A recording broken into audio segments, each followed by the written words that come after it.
चरण लाके राजा रानी बसे गुरु बाबा चरण में आयो लौटिए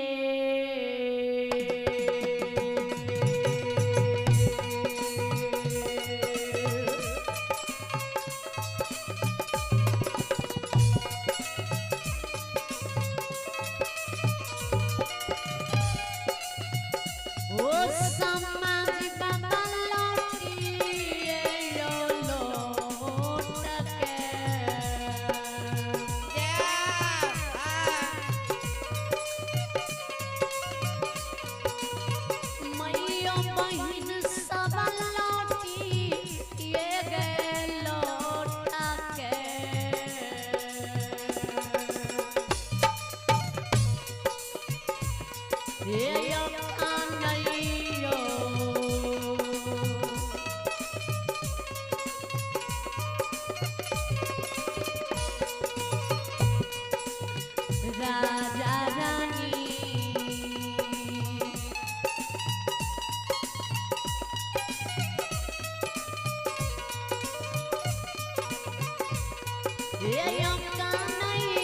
गुरु बाबा के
राजा रानी के परिवार के जी गुरु जुत्थी बमान देखन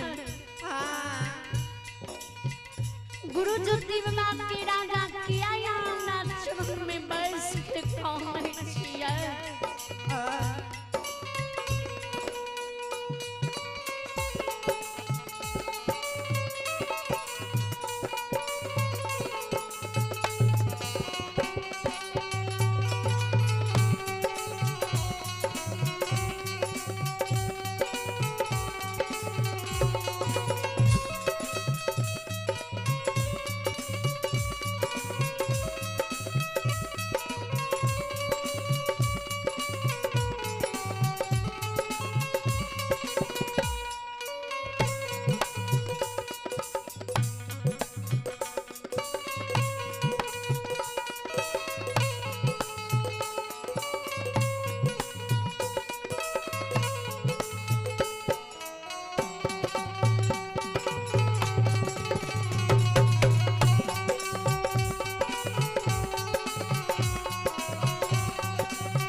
जुत्ती बाबा जी राजा रानी सुने विचार करबे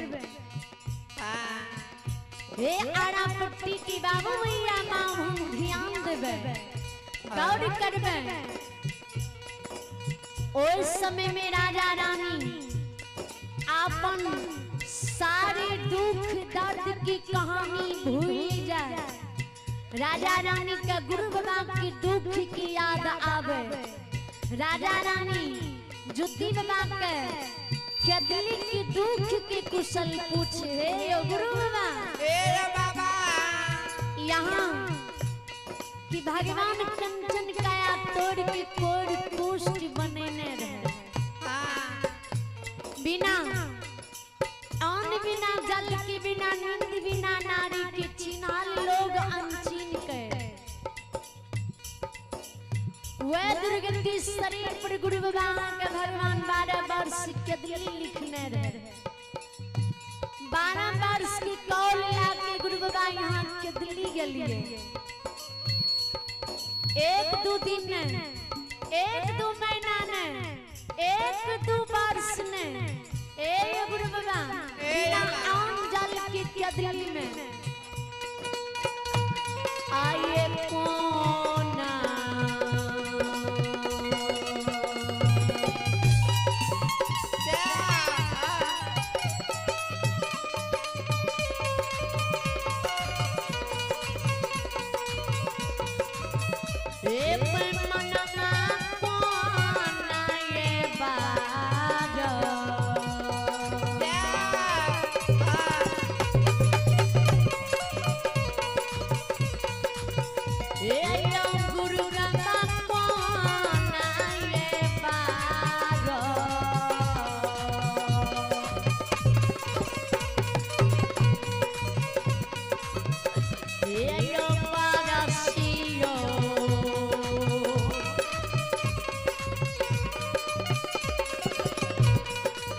गुरु बाबा को साईं जो तीर बाबा बना वासीता पसिए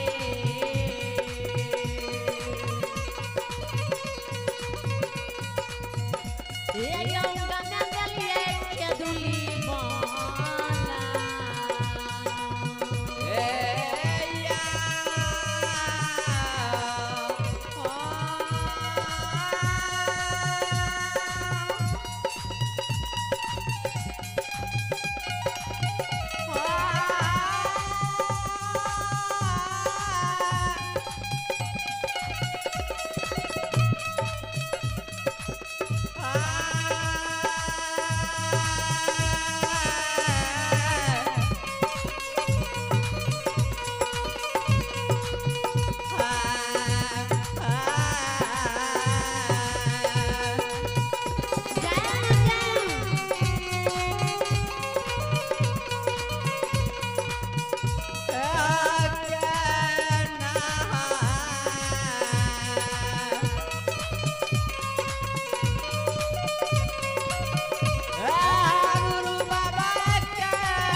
बाबू भैया सा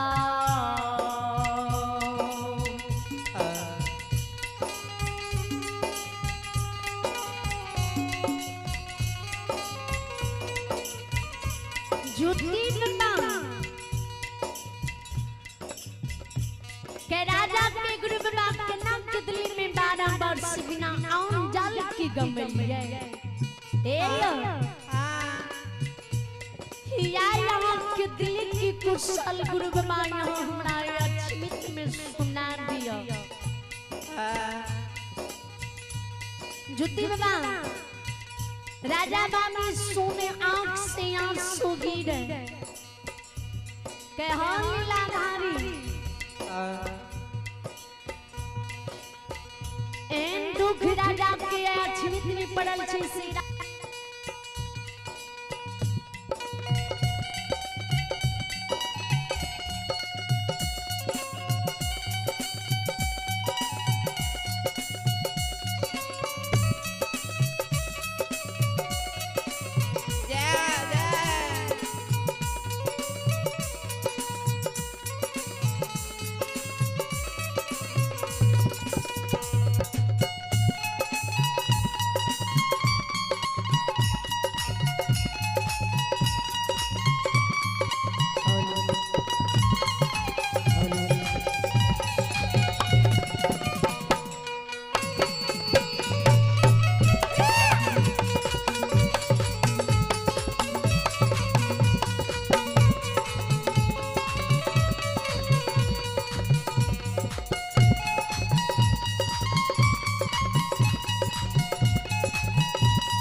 कवि गोसाई जी तुलसीदास जी ने मानस में दर्श लिखी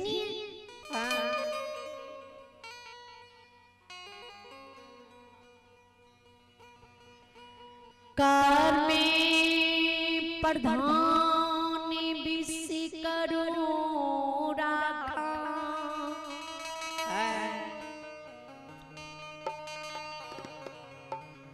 जो जैसे करनी सो तरस फल चाखा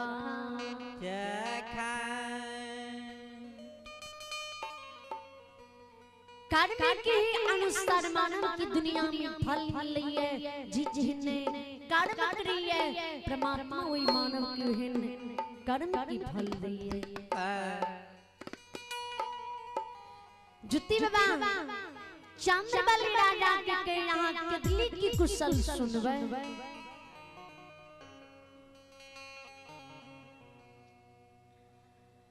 कदली कुशल सतवादी हमारा आनई कहल जाइए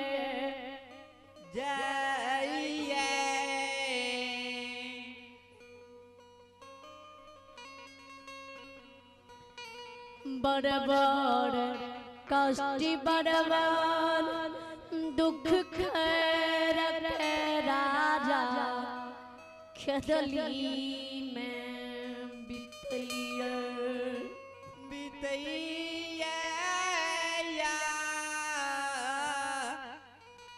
ओ गुरु बाबा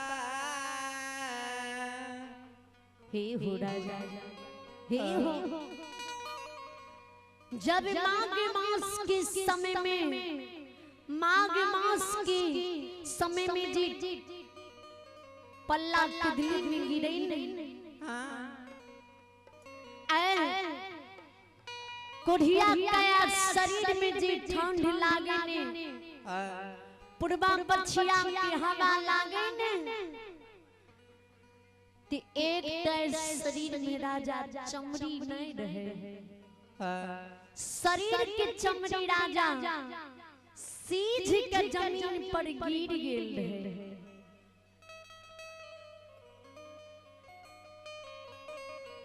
ठंड से शरीर के चमड़ी राजा के दिल्ली में ठिठुर जाए, शरीर के दिल्ली में थर थर कांपे, बनगोठा बीच लकड़ी चुइन धुनी रमा के राजा माघ मास के पड़े राजा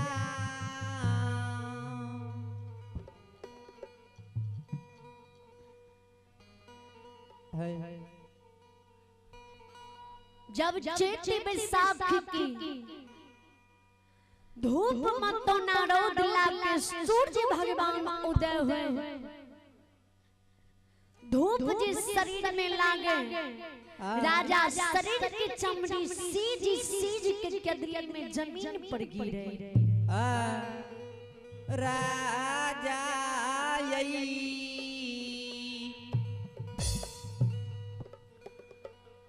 अनले जाता बीतई जलल कदली में यो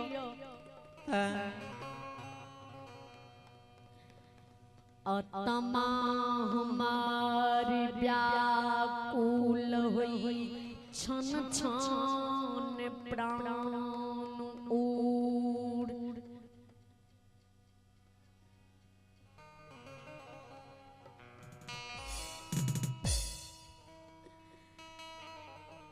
जय बिरछित रखदली में जिरवैल जाई ओम वृक्ष खेदली में सूख जा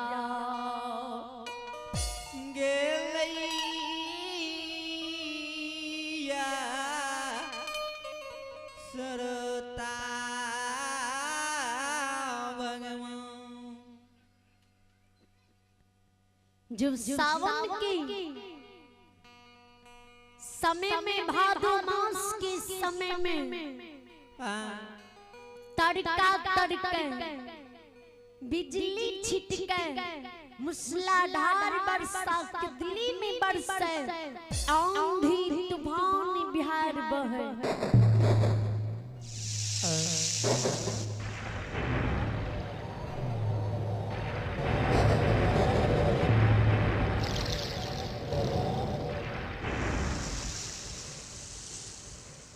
बरसा में कदली में जमीन पर घलटल रहिए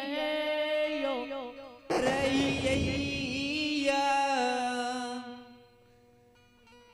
शरीर में डाब कुछ खुच खुच गरे की चार में घलटल रहिए लोद पुपुर शरीर पबोझल हो राजा बैन कुकुर शरीर पहुँचले हे हो राजा राजा अन्न के कारण जल के कारण के दिल्ली में आए शरीर से प्राण हमारे तड़प तड़प के निकले।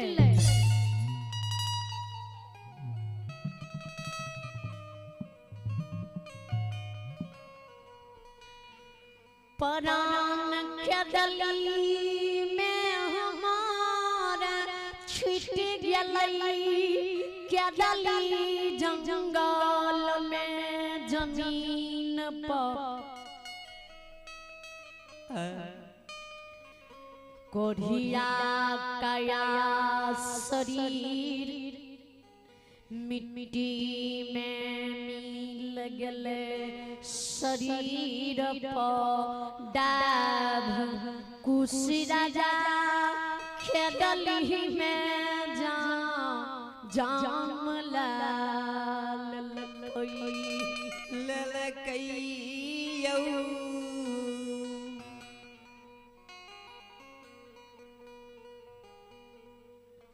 डाब कुछ राजा शरीर पर जन्म लाल सत्यवादी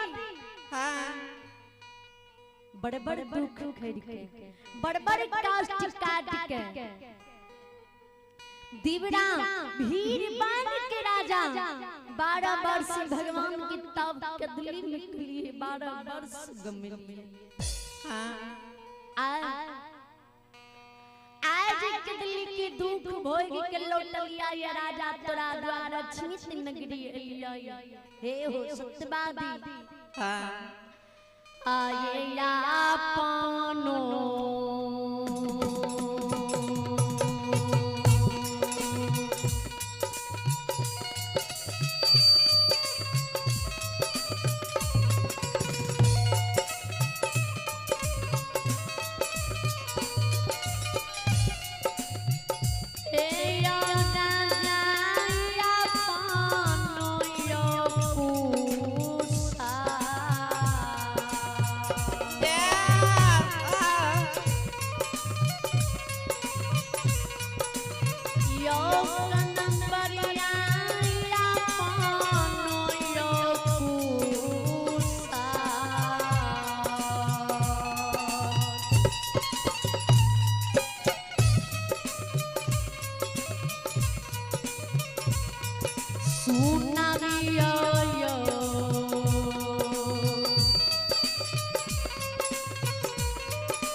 एक श्रद्धालु के नाम सुनो अय्यारी अरुण पंडित अय्यारी अरुण पंडित के नाती आर्यन कुमार जिन्होंने साधा दिल से 101 रुपए की दान दी। श्रद्धालु को भगवान हर मनोकामना पूर्ण करे परमात्मा सदस्य की रखी। जय हो दानी दाता की जय हो, उनके समस्त परिवार की जय हो। जय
जुती बाबा राजा रानी की कह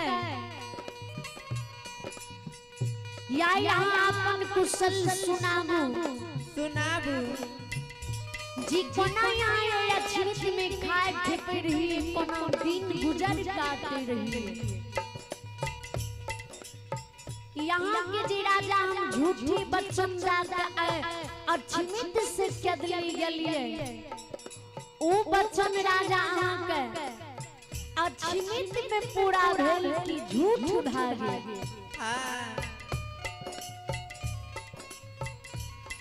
गुरु बाबा राजा सुने गुरु बाबा केरा गुरु बाबा कथी लिया यहाँ हमरा बिसरल सोग याद दै छियै याद छियै बिसरल सोग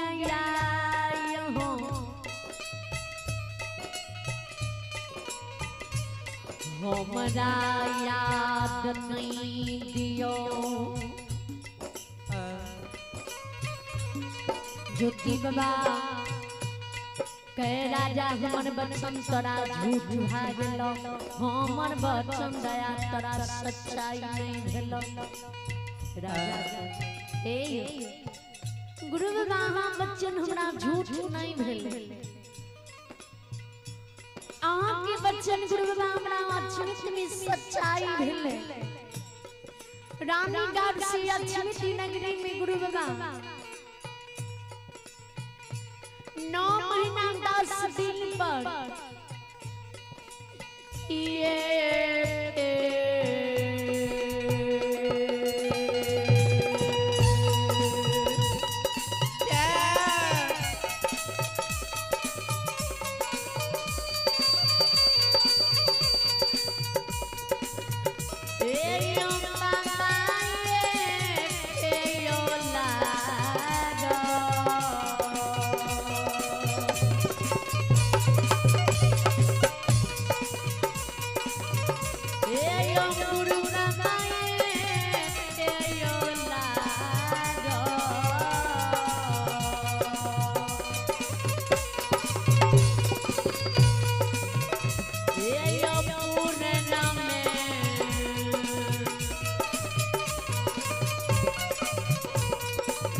गुरु बाबा गो साईं जो ती बाबा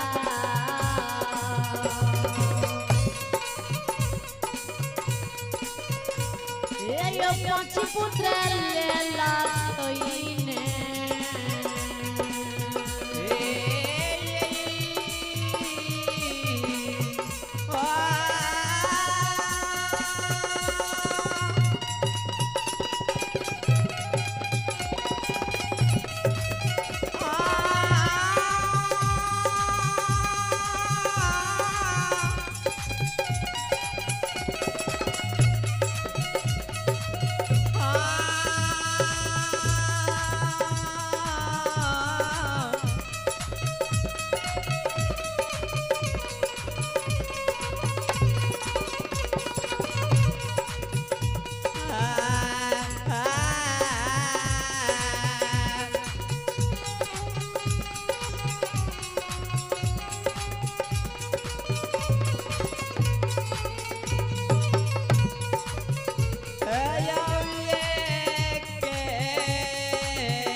जुती बाबा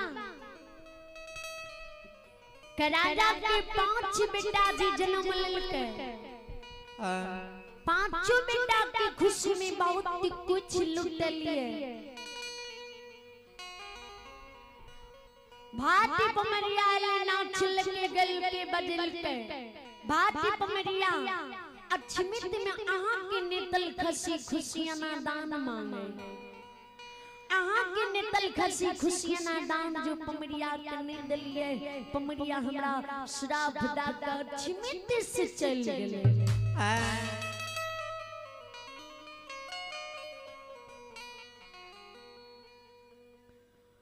पांचों बेटा अक्षमित नगरी में मोर गेलई हो। गेलई है राजा रानी दोनों जी अक्षमित में पागल बन गेलिए। गेलैया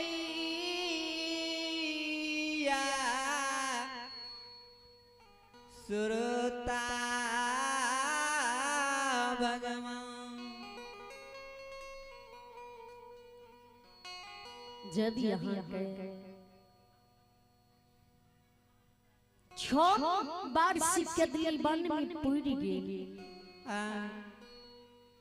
तब यहाँ के रूप धारण करके धर्मलाल बाबा हमरा अक्षमित में जाचे।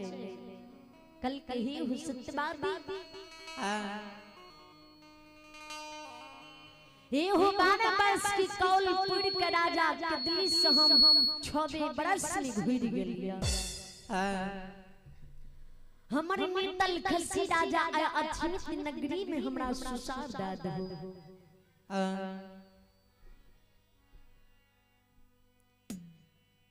गुरु बाबा जी दिन में यहाँ हमरा बच्चन जाकर के दिल जाय रही है। उस समय में गुरु बाबा हमरा एक बच्चन देने गेल रहिए। कहने गेल रहिए ई 5 गो बकरी के बच्चा के गला में जी रेशम डोर बांध लिया है। जी दिन 12 वर्ष पुरतै ने ओई दिन राजा आप रुपये खसी गला श्री समडोरी टूट जीता। ओई दिन समय जी हो जी हमरा गुरु के 12 वर्ष के दिल्ली में पुरले। राजा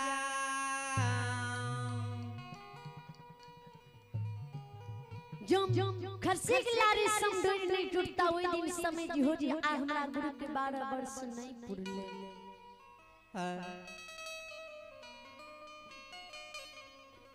ए यो यहाँ रूप गुरु बाबा के कलिए जहाँ यहाँ हमर गुरु छिए 12 वर्ष कोल पूर के 6 बरस में घुर गेलिए। आज ये खसी गला रे संडो टूट जा तब यहाँ का समय जा जे अहाँ हमर गुरु छिए अहाँ के खसी डाली सुसार दा दे।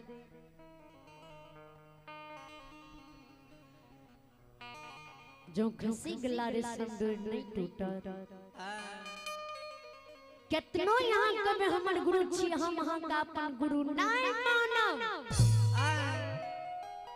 गुरु बाबा खसी गला रे सिंदूर नहीं टूटले नहीं यहाँ के रूप घुसे बाबा का अहाँ के नेतल खसी सुसार दलिए। अहाँ रूप गुरु बाबा हमरा अच्छी श्राप दाग चल गेले। कल के राजा मन की मनोरथ तोरा मन में लागले रह जिता लागले रह जिता। जयीता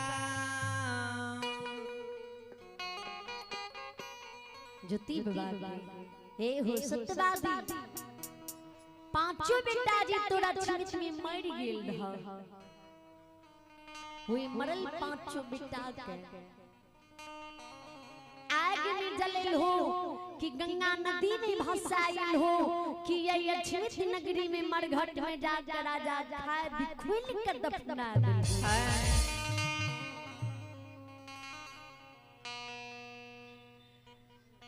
गुरु बाबा बानी राजा सुन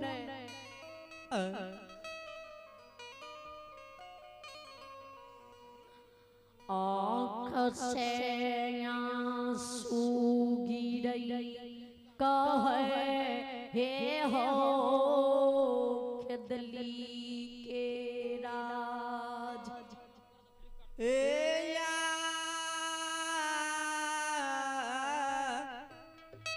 राजा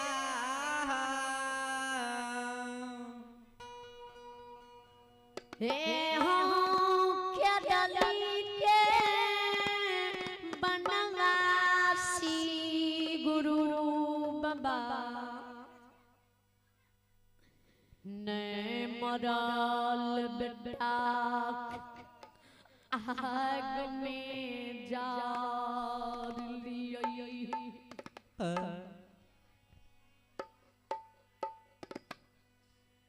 नई गंगा नदी में भसे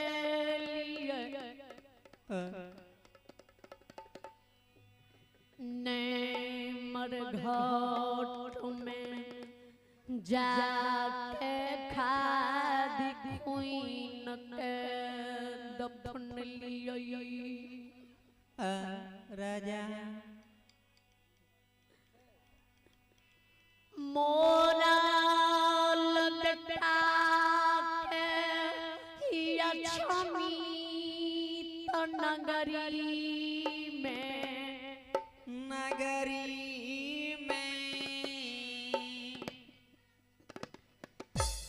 समाज बानी का टिका ठिके